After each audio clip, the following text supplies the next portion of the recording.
I like to keep beef stock on hand, and that's what this video is about, making some beef stock. But the video itself at the beginning is pretty boring to watch, so I'm speeding it all up, and I'm going to just tell you what I did real quickly. As I got 7 pounds of beef bones, put them in a roaster with some water, a little bit of water, and roasted them for 20 minutes at 425 degrees. Took them out, put them in a pot with some more water, and brought them to a simmer, and let them simmer for a while until it was time to start skimming out some foam. Getting pretty close to being up to a simmer.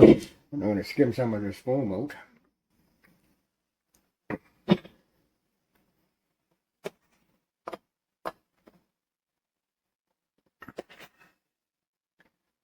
Oh no, it is at a simmer.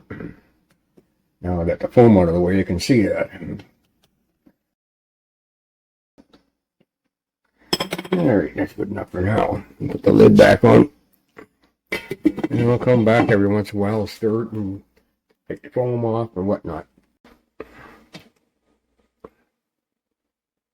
And give it another stir just to make sure nothing is burning on the bottom. That happens if you're not careful.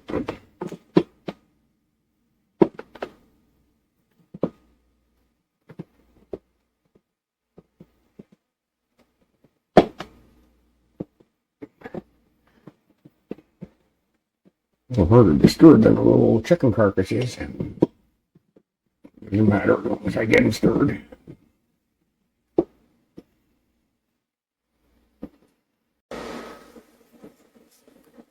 Okay, remove these bones.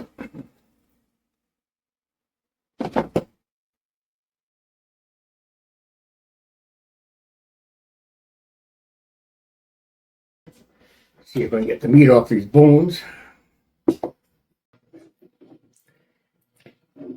I don't think that was worth it. This is what I got out of all that. I'm going to get these bones back into the pot and let them simmer for another couple hours.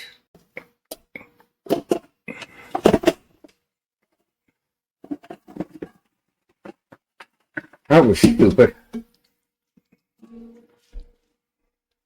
I'm gonna make a mess. Well, clean it up as best I can for now.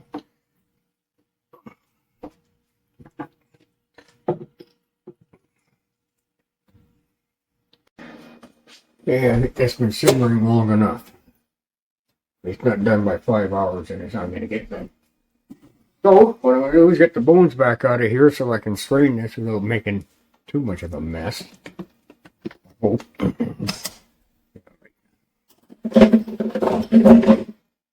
Here's the big one.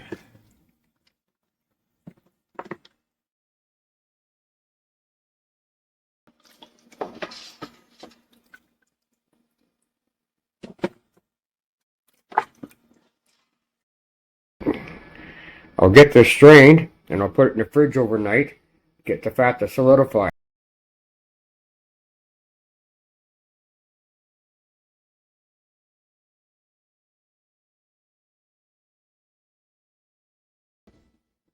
So it's been in the fridge overnight and it's got fat's all rose to the top and solidified, so I'm going to skim out the best as best I can.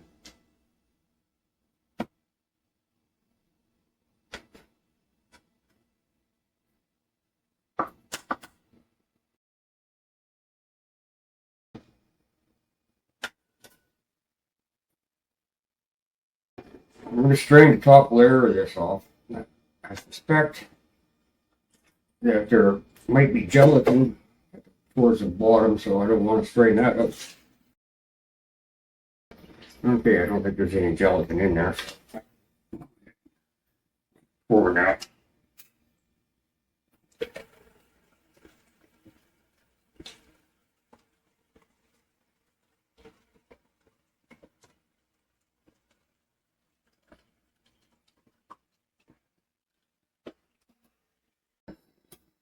Fill these jars to 1 inch of headspace.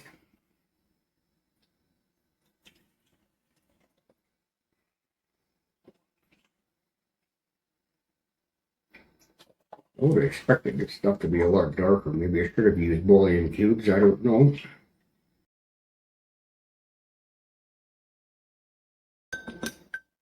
That space. Yep. Yep. Yep.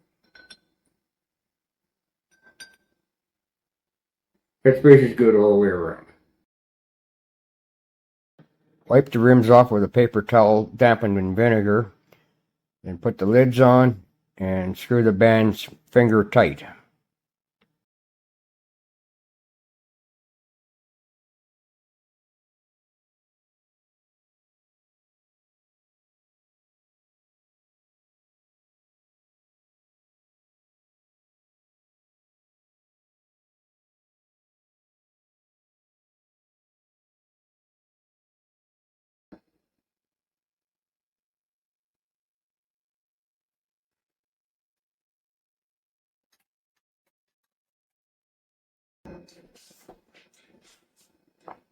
Add water according to Chandler's instructions.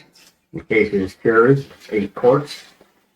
By the way, this is pressure canner, not a pressure cooker. You can use it for pressure cooking, but it's actually designated as a canner. Pressure cookers can't be used for pressure canning. Put a little bit of vinegar in that water too, just to keep the jars from getting cloudy. Close the lid, make sure the vent's open, and press high, and set the time.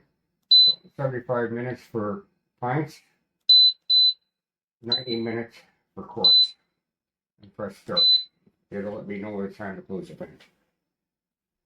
It's been docking for a full 10 minutes. It's down to 0. So now it's time for me to close off the vent. And get it pressure itself back up and start the countdown for the 75 minutes of pressure canning. Then it will turn itself off. Okay, it's been pressure cooking for 75 minutes and it's turned itself off. Now I just wait for it to depressurize so I can remove the jars. Okay, this is finally depressurized, so I'll slowly open the lid. They said wait for me, of course. Oh, just as soon as I did that, they started sealing. Anyway, I'll leave them sitting here for at least 10 minutes before I take them out. My canner only holds 5 pints, and so I ended up doing 3 batches of these. What I did is keep the stock warm on the stove between batches and then heat it up before I put it into the jars on second and third batch. So anyway, yeah, I ended up with 15 pints. For some reason, 4 of them didn't seal. I'm not sure why.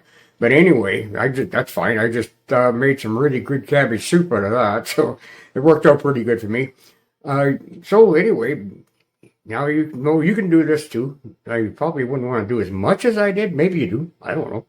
But anyway, so just hope you'll like my video and subscribe to my channel. And I hope you'll see me again.